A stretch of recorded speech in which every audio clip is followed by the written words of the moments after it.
It is. Hello, and welcome to Conversations Worth Your While, a show in which I chat with really cool people about interesting topics to spark, inspire, and motivate both personal and professional change. And today's topic is how to lead the life you came here to live. And this conversation is worth your while because you feel an itch and you can't seem to scratch it, knowing that there's something more for you, and you have the inkling that you might be the key. And you know what? You're right. There is more to life, and it is within your power to discover what's possible and to make it happen. Because we only have now, and you're all done feeling unfulfilled and not connected. And because you're finally done hoping and waiting for someone or something else to change. And you've had enough of depleting your energy, and you want to get on to using your energy to live the life that you came here for, the life for you. So let's start with some introductions. I'm Linda Bucher, and my gift is lighting the way for those who are excited about giving their gifts to the world. And I love helping smart, passionate leaders to discover their path, to balance their lives, and to align their energy and gifts so that they can make their mark on the world. I'm an authentic, heart centered master coach, a mindset mentor, a transformational speaker, a show host, an author, and an MBA because I refuse to choose. And I'd love to work with you if you know that you have important gifts to share with the world and you didn't come this far to get only this far, because it is time to make a difference. And today I have the pleasure of being joined by Lisa Arie of Vista Caballo LLC. And Lisa's passion and purpose is the health and well being of the planet. And that, she tells me, starts with the health and well being of our people, of humanity, of you. So, hi, Lisa. Thank you for being here. Hi, Linda. Thanks for having me. You're welcome. Can you tell our audience a little bit more about who you serve and what you do, and why this topic is worth your while to speak to me with me today? Blah. Sure. I'm here, like I say, I love our planet.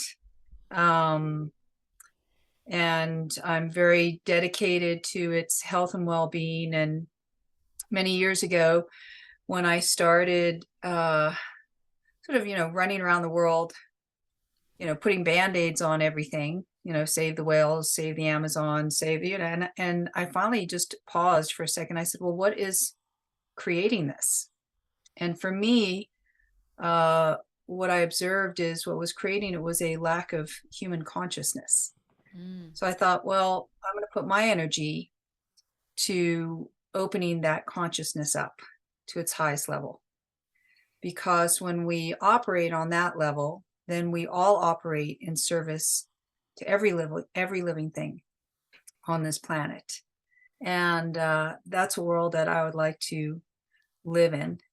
So that's where I put my focus and my dedication. So I I serve the people that are ready, that they are ready for the expansion of and the access to their greatest level of consciousness, and to live life and create with life from that place. mm. It's a very different place. So Ah, that's what I'm here to do. beautiful. I absolutely love that. It's beautiful to share with people your why. And I know you're speaking from experience, and we're going to talk a little bit about that today. So let's start with this itch. And you and I both have been in this place where we felt this itch and we couldn't seem to scratch it, and we could feel there was something more for us, and we had this inkling that we were the key. But I know for me, I didn't act on it when I began to feel it. And so I'm wondering if you had that same experience. And if so, why do you think that we don't act on this when we feel this? We know there's something more, but we're in this big place of resistance. Oh, I remember that time very well. I managed to distract myself for several years, even though I knew it, I heard it, I felt it, and I kept saying, no, I don't think so. um, I finally had to say yes. I didn't, I was given a very distinct choice Mm. with the diagnosis of a terminal disease several decades ago. And I am as healthy as a horse now, so no worries there. And this is where, I can point to walking the talk. When we make this choice, when we make this decision, the transformation that happens is complete and absolute and affects every area of your life. Mm-hmm. And what I discovered was two reasons why there was the resistance. One, I, I was driven by fear. I didn't know I was driven by fear. Um, so with that as the driver, the choices are pretty limited, right? We can fight, we can run, we can freeze, and that's it. Mm-hmm. So that's one reason, is that we are operating from a system of fear, and the choices with that are limited. The other reason is, it's also linked to the fear, is we we become very attached to the identities that we've created. It doesn't actually mean that it's really who we are. And often it's actually the opposite or very different than who we are. But we create identities as young people, sometimes as very little children, out of self-preservation. Mm-hmm. And then when we experience a feeling of safety, and then as we get older, we experience success by living these identities, really then the conversation with ourselves becomes sort of a negotiation. And unless we're adept in having in our negotiation skills and having that conversation with ourselves, we can often just shy away from it Mm-hmm. because we don't know how to have that conversation.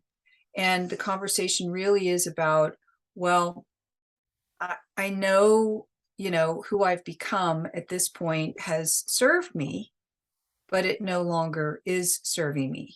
And am I willing to step out of that persona and become who I really am without that persona? And for me, that was a very big question. There was no Yeah. Vista Caballo at the time.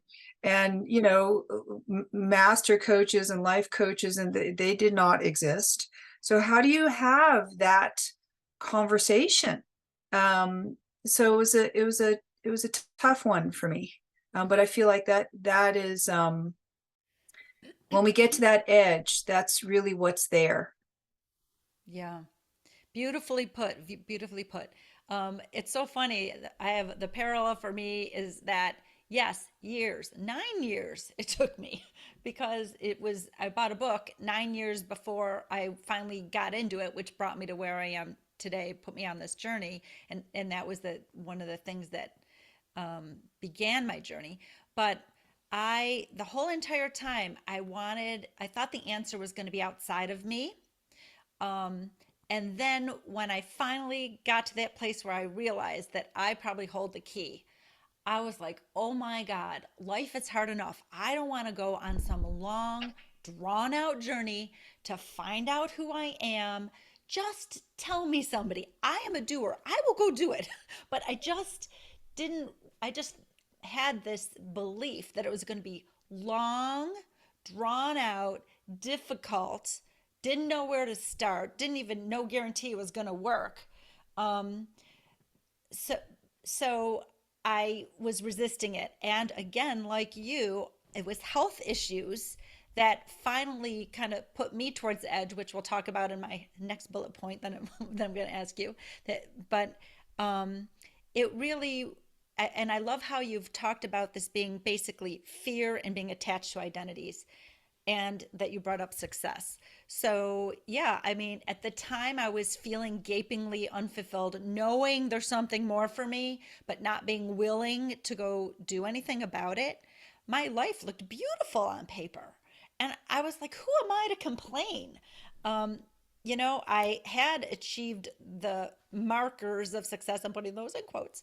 Um, with a fancy job and the nice office and the high powered suits and, respect at the upper echelons of the company and, you know, house and second house at the beach, kids, husband, nice car, like I had all that, but I had never even, but I wasn't fulfilled. And I was like, what is wrong with me? Why don't I want what I have? Why isn't that enough? What was wrong with me? Right. And then I realized that I hadn't ever decided for myself that identity. Like I didn't really, I was like a chameleon.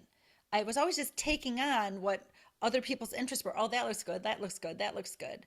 Um, and so then you get comfortable. And you're right. Fear is absolutely the driver.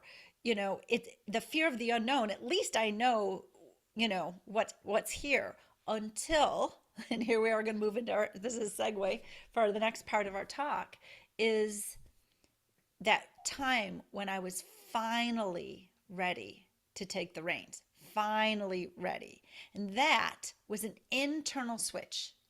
Um, and for me, I remember, and I said it out loud, there was nobody home, but I said it out loud anyway. I'm like, I don't know what life I'm meant to be living, but it sure as hell ain't this one. I just knew it in my soul. I knew it wasn't this one. And I recognized at that moment that there was nothing anybody else could do for me. I had to do this for myself. I did not just like I knew I had to do this for myself, but I had to do this for myself. I had to, be that change for myself. I had to discover who I was. And also, and I'm going to let you tell your story too. My quick story is the opportunity was given to me, and I think that's because my intention was so huge, to, to have a different life. My husband just didn't wake up one day, and I was given this gift of space to find out who am I outside of the roles and responsibility of being a wife. Just that little, I just needed a little extra space and thinking time because my marriage was very difficult. And just having that space, was the opportunity that I needed. It's one of the most beautiful things that came out of a big giant tragedy, which happens for many of us. And you alluded to your story about how the choice was present. Like I feel like the universe, taps you on the shoulder. Hey, you're right. You're ready for a change. It's time to make the change. You can make this difference. And you're like, shh, I'm busy. I got other stuff to do. I'm busy. And then it like hits you with a Mack truck. So, if you feel comfortable sharing how you were, when you were finally ready to take the reins, how you knew it was time. Well, I wasn't finally ready to take the reins. I I just like I say, but when you're staring your own mortality in the eye, it really is game over. And in that moment, for me, what was so upsetting was not the whole death thing. It was I missed life. Mm. Darn it. I missed the whole ride. And I was so upset about that. That's what woke me up. Mm. And so I said, okay, how long do I have? And they said, well, we don't know. And I said, okay. And I just decided, I was like, well, with whatever time I had left, I was going to stop this achievement thing. And I was going to figure out how life wanted me to live. Mm. That's beautiful. And yeah. And so I had no idea what I was talking about, though. you know, I mean, yeah, it sounds lovely, but I'm like, okay, great. I made that decision. So now what? And then, once you make a decision, as you know, and that intention is set, the path lights up for you, right? You know this. So Yes. I didn't really have to do anything. It was like the first step was, the first step was there. I mean, for me, it was in the form of a voice Mm. that said, go to the horses. And I'm like, well, this is just, compounding itself into a really lovely day. So not only am I going to die, but now I'm going crazy. Like I'm hearing voices, it's wonderful. And I was like, well, what is happening? I live in Manhattan. Like, couldn't you have told me to go to the horses when I lived in Texas? Like, you know, but of course, everything is on the path for us. So lo and behold, there was for a nanosecond in Manhattan at Chelsea Piers horseback riding. And that's where I started. And that's where I was introduced to a man who taught natural horsemanship. And I got on his horse and I felt a click. I think in that moment, I started coming back to life. And life was waiting for me and pretty excited that I'd made this decision. And, so my steps sort of went on from there and I just kind of followed my nose. And to your point, it did take me several years and many hundreds of thousands of dollars and many life experiences to finally realize what I now teach. And it is about this understanding that we actually are the key. Mm. And, for me, when I was facing that moment, I don't actually believe in the fear of the unknown because I don't think that the unknown really exists. Something knows it, Mm. right? What's unknown is me in a new moment if I do not know myself. Oh, beautiful. So, right. So my quest was, all right, yeah, this this next phase, however long it was going to be, looked pretty intimidating or maybe scary or any other, word I could use because I didn't know who I was without all the trappings, without all the, as you say, without, but this is who I am, right? And this is how I'm known. And that wasn't the truth. So here I was going into probably the second biggest moment of my life. The first biggest moment was probably when I first was born, right? And then here I am to face this moment, and I'm with a stranger. Like, who wants to face a moment like that with a stranger? Like, because then I have to know you so that was, like I say, that was my wake-up call. And I went, no, that's so not okay. So it was about who am I without all of that stuff. And what I love about the horses is, they're truth sayers, Yeah. right? They can only tell you the truth Mm-hmm. and they will show you who you are. Yeah. And then it's up to you what you do with that information. Right. I love that. And my experience is the same. And the way that I, move forward with my clients is the same. There's, at the base, the foundation, the very beginnings of everything is discovering who you are outside of the paradigms and the beliefs you've been given and the roles and the responsibilities. That was the very beginning for me. And I know that's the beginning for everyone is who am I? And it, at the beginning, it was scary. And a lot of clients tell me it's scary. Like, well, what if I don't like who I find? Or what if worse, I like who I find, but all my loved ones don't like who I find? So it can really be a barrier to, but when you're being the true you, and you can let go and release all of those other things that you were trying to be and who you're not, then you can show up your best self for your loved ones, your very best self, because your relationships can only ever be as good as the relationship you have with yourself. And you can't have a relationship with yourself if you don't know who you are. So I love that you brought that up. It's very beautiful. We do need to begin there. And that is a beautiful segue into our final part of our conversation today, which is, if our listeners are all done feeling unfulfilled and all done being not unconnected and they don't want to be in that never land of hoping and waiting, and they want to be moving their energy towards getting on with life and creating that life for them, the very beginning of that journey, even upstream of discovering who you are, right? The very beginning of that starts with, and we both said this today, intention. And the second thing is belief. So, wanting something or intending to have it. Martha Beck says when you go from wanting to intending something, you tip the scales in your favor markedly. Because there's intention really starts to combat that disbelief.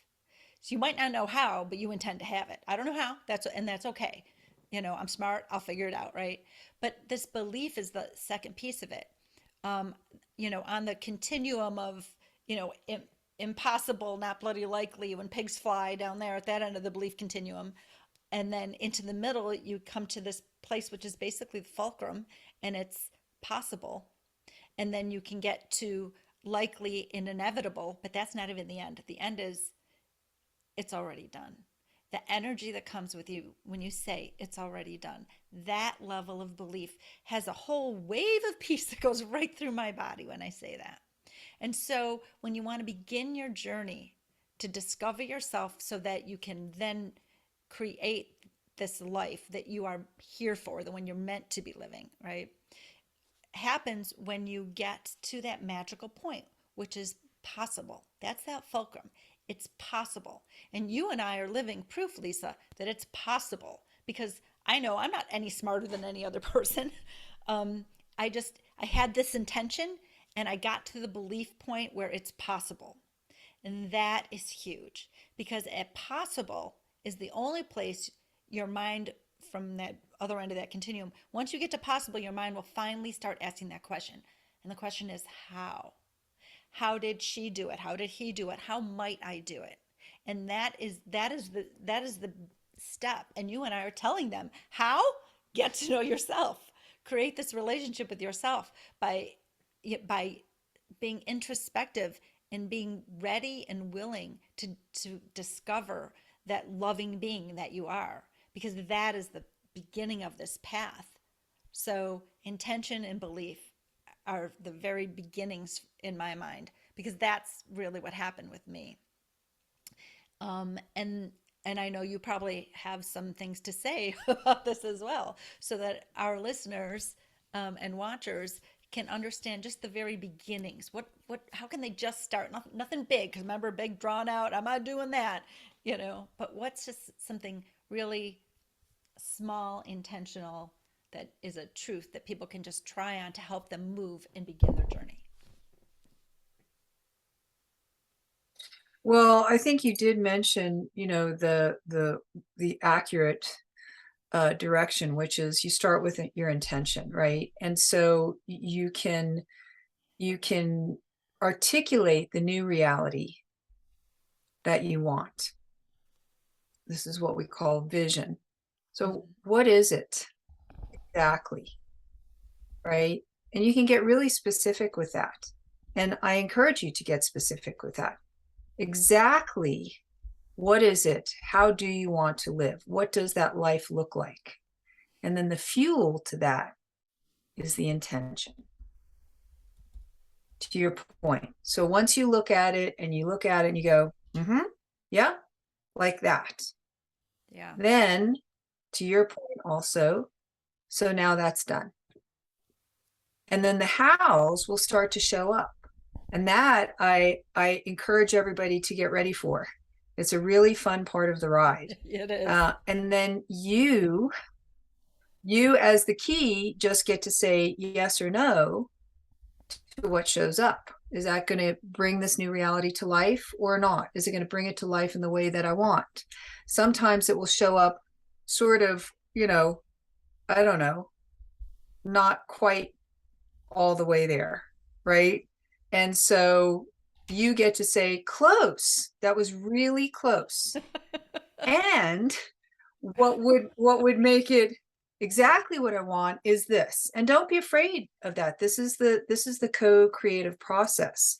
And then the other part of it so you can do that and you can really get into flow. And then you can almost expect your self-preservation system to raise its hand.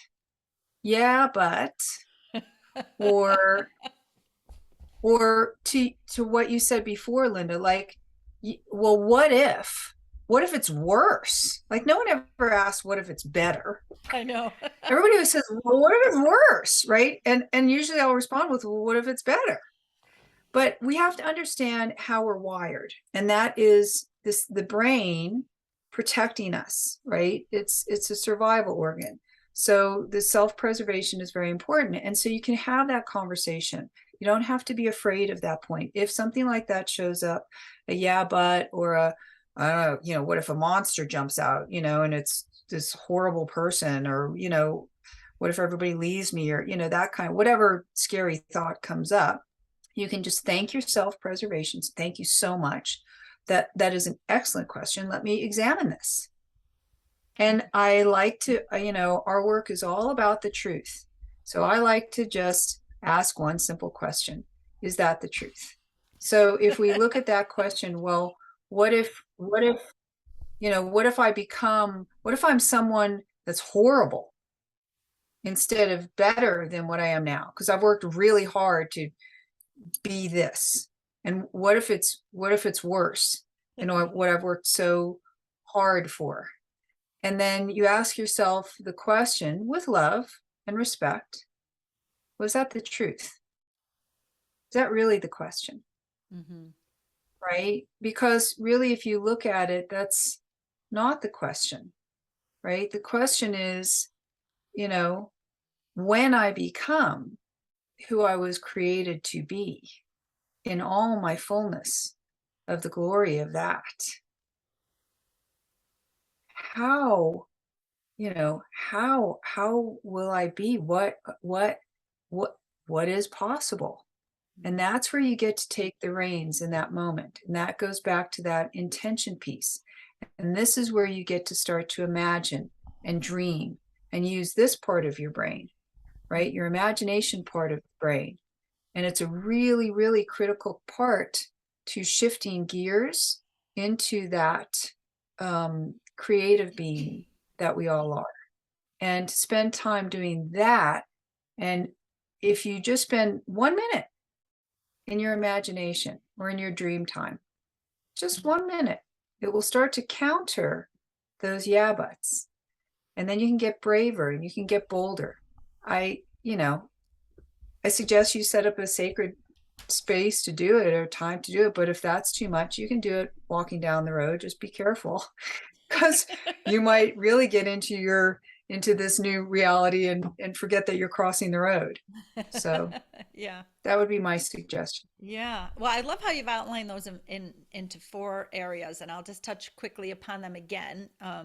So the first is your vision, to articulate that new reality that you want.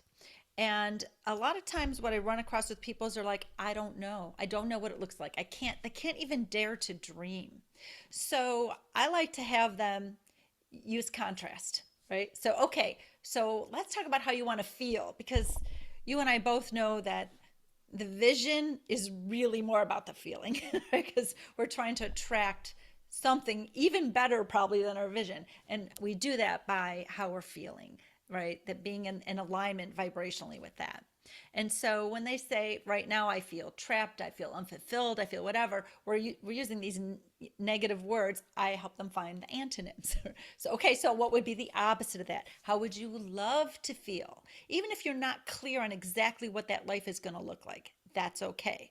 How would you love to feel? Well, and we can take it in segments, right? How would you love for your health to be? I would love to feel healthy and vibrant and energetic every day. Okay, beautiful. How would you love your relationships to be? I would love them to be easy and fulfilling, and I would love to feel connected. Oh, beautiful. How would you love your career to be? I would love to feel that to know that I'm doing something important in this world. Even if you can't envision who that relationship is with, or what that career is all about, or what you're doing to have that vibrant, healthy body, that's okay. So, number one, your vision can just start with the feelings that are in contrast to what you don't want. So, I love that. And I love that you said the fuel is intention. So, once you have that, you can create an intention. What I did when I was manifesting the love of my life which worked. And by the way, had that whole and thing that you talked about. That's why I was smiling. You're like, it got so far, but then it wasn't quite right. So I put an and. Actually wrote that down in my piece of on my piece of paper where I was doing it. But I used another tool. I used music. I created a Mm. playlist of how I was going to feel when I had that future beautiful relationship that had all the things I had listed on my yellow legal pad, right? And I didn't write about the person. I just wrote about the relationship, how easy it was, how we were growing at the same in the same ways, how much fun it was, how we were dancing in the kitchen, how we were, just taking hikes together, like all these things I just envisioned. I didn't know who this person was going to be, and I just made this playlist with all sorts of music that made me feel like I was already in this loving relationship. And that kept me aligned vibrationally, emotionally, energetically to it's already done. This is it. It's going to feel like this. The beauty of it is it did feel like that right now, even though I didn't know who that person was going to be. So that intention, you can have little tricks to help you keep that intention and get into that feeling, Um, is, as far as, when you said the hows will show up, it is amazing that when your intention is so strong, the hows, like the how, when my husband just passed away in his sleep at 44 years old, that was not a how I didn't expect that. I just knew something had to change. But it wasn't like, oh, I have to become a sudden widow and single mom of three grieving adopted children. Like, I didn't plan that. That was not the way I thought it was going to happen. But yet that was a how. It was an important how because there was no possible way I would be who I am today, where I am today, helping the people I'm helping today, living this purpose, the reason I'm here. If that hadn't happened, so the hows will come, and your number three is the key, right? You, me, we each get to follow these intuitive nudges when choices are put before us. If we can get into that space of feeling into the choice, what do I feel to do? And when those fears pop up, kind of put them aside for number four, to expecting those yeah buts. We know they're going to happen, but they're never truth. They're nothing more than monsters under the bed.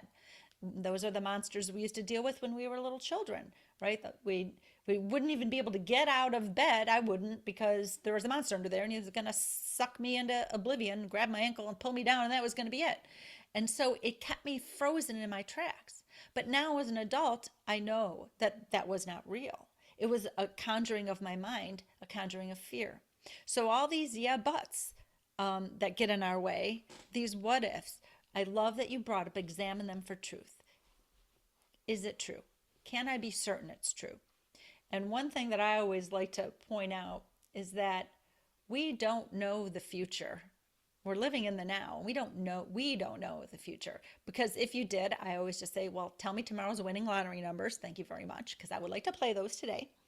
Um, but so when we're making up a story of the future, why would we make one up with a bad ending, a sad ending? What if it doesn't work? What if that's not enough? I'm not enough. What if, right? Why would we do that? If you're going to make up the future, because we're just making it up, why wouldn't you make up this beautiful, happy story? I live a fulfilling life. I am living who I'm meant to be. I am, right? This beautiful knowledge, right? Feeling that way. Why don't you just you're making it up anyway. So set your sights on this positive thing that you already know, the thing you resist the most, this change you resist the most, discovering your true identity and living your purpose. Because you and I both know there's no more beautiful place to be, and there's no better place to be to help the planet, help each other. So this is one of my most favorite conversations I've ever had, Lisa.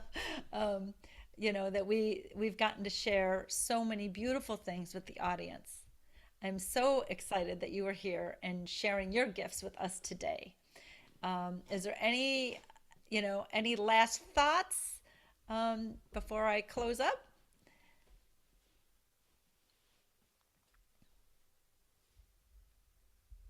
Oh, there's so many thoughts.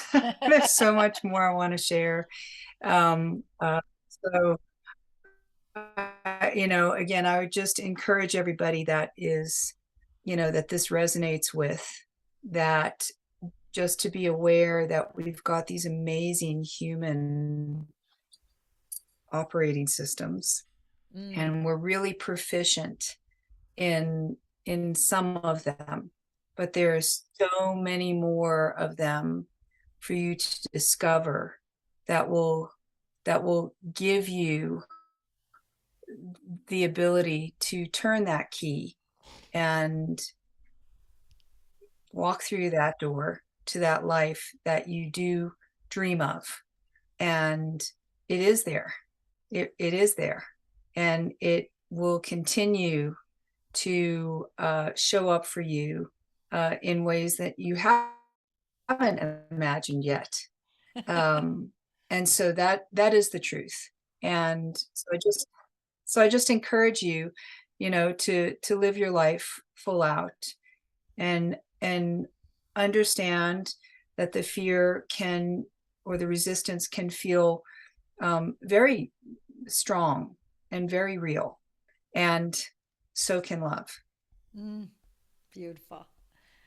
Awesome. Thank you so much, Lisa Arie, for being on Conversations Worth Your While. I am going to put your contact information into the description of this video, so people can contact you. Um, and then what? When they contact you, what, they can get on the phone with you for a little bit? Yeah, I would love to speak. I would love to speak with whoever would like to contact me to further the conversation. Beautiful, beautiful. As would I. So thank you. I definitely appreciate you being here. And once again, I'm Linda Bucher, helping you to lighten your load, to unleash that bigness inside of you, and to make an impact while living a balanced, rewarding life. And I'd like to thank the audience as well. Thank you for sharing your time with us today.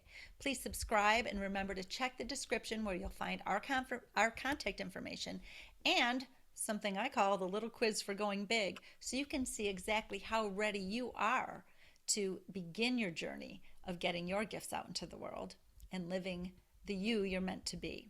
And until next time, please make sure you've made this conversation worth your while by fueling the spark it ignited.